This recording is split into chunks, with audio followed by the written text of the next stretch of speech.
Hello and welcome to the penultimate episode of our Star Wars marathon, and of course we're not quite at the level of the Death Star yet. We have to get there first, and to do that we're going to be playing the 32X version of Star Wars Arcade by Sega.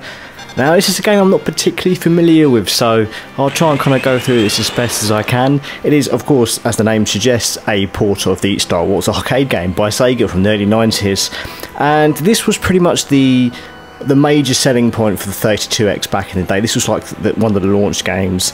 In fact, it's probably the reason why a lot of people got the 32X in the first place.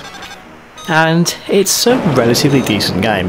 It's very simplistic, as a arcade game should be, and essentially it's kind of just takes you through what the normal mode just takes you through the approach to the Death Star, and of course taking on the Death Star at the final stage using the X-Wing, of course.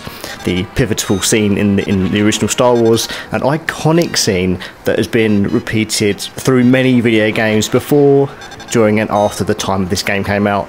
And I wouldn't say this is the best version of that sequence of events, but for the time, bearing in mind, you know, this is a 16/32-bit rendition at a time where, you know, we were still playing this SNES and the Mega Drive. It is a very good looking game, not quite to the level of maybe example a Super FX game on the SNES such as Starwing, but still pretty good. And basically it involves you having to shoot a particular number of TIE fighters or other enemies, and you have a time limit, and every time you defeat a wave of TIE fighters your time is replenished, allowing you to carry on with the game as normal. So it's very much a time limited arcade game. You run out of time, you lose, and of course you have a limited number of continues if you die, and of course you have a life bar. You can die if you get shot too many times. It's basically just a very simple dogfight, and as such, you know, it's, as long as you don't expect anything too much, it's actually pretty enjoyable. And I guess there's not too much to say about it. I mean, as you can see, it's relatively speedy. You know, jerky visuals, of course. It's, you know, it's not exactly super smooth, but again, for the time, this was pretty impressive stuff, and obviously, you know, convinced a lot of people to get 32Xs. But the gameplay is solid.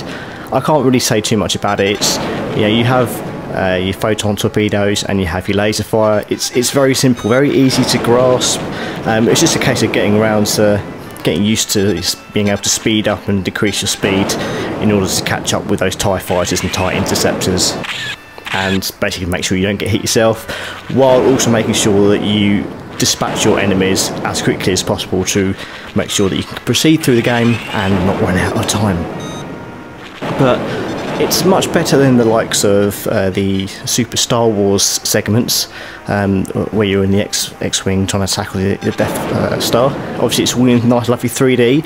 As you can see, I've changed the view for just a brief while to the external X-Wing view, and of course, you know, it looks nice, but to be honest, it is far more functional just to use the standard cockpit view. It works well, and I wouldn't really play it any other way, to be honest, just because you get basically the in-game interface is the only way you'll get that, is if you're using the cockpit view, and by being external you kind of lose a lot of that. It's pretty simple, as I said before. It's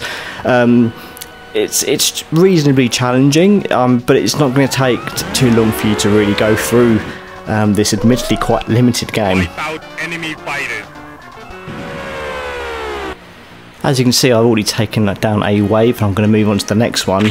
So we've got quite a few more TIE fighters to defeat here, and if you're not careful, they kind of zoom off all around the place, all around you. If you're not careful, they'll get behind you and start taking pot shots at you. But it really is just a matter of just making sure you keep control of your acceleration and deceleration, just to make sure you can get from behind and start firing lasers at TIE fighters.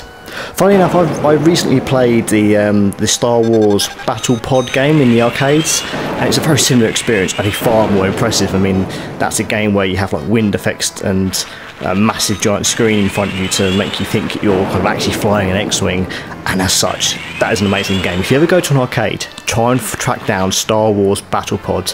It is one of the most impressive arcade machines I've played in a while, and well worth checking out, just because it is just so immersive and amazing. But anyway, I'm not talking about that game, I'm talking about Star Wars Arcade for 32X. But as you can see, there's not much to it, so I'm actually going to leave it there. Thank you very much for watching this video. I know this is a very short one, that the real excitement will come in the next episode, where we will finish our Star Wars marathon for the New Hope, and we shall see you next time. Please subscribe to the videos, please comment, like, share on Twitter, all that kind of stuff. It really does help make us more visible so that more people can enjoy my videos, and I will just let you kind of watch the remaining bits of this level in silence. We will see you next time for, of course, the pivotal scene, the Death Star trench run. As to what game I'm going to be using to convey that, you will have to find out. So I shall see you then, and until next time, happy gaming.